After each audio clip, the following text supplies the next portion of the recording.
Hoy, you know what's the difference between me and Francis? City boy si Francis. Ako guys, pwede lang sa bundok. Sa bundok may escalator.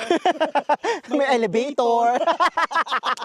Ano ang pinagbubulungan ninyo dyan? Rasha, Kina.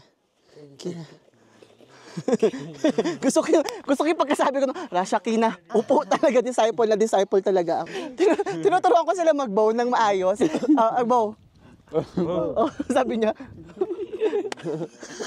pinagagagawa mong bata ka, doon ka na nga. Ganda lang walang job ba? Di ba, pang mga pastun. Tapos, kasi nakikita ko to parati pag nasa taas sila ng bundok, nakasuot sila ng ganito. Okay. Ganyan sila pag nakikita ko sila sa bundok, like this. And then I see them in the mountain doing like this. Ay, sorry. Laksan mo. Ha? Laksan mo. Oh, dali. Ayusin mo nga, dali na. Yan, ganyan. Yeah. Rasha. 3, 4, 5, 6. Okay. Okay. Naloko niya, tantalan niyo.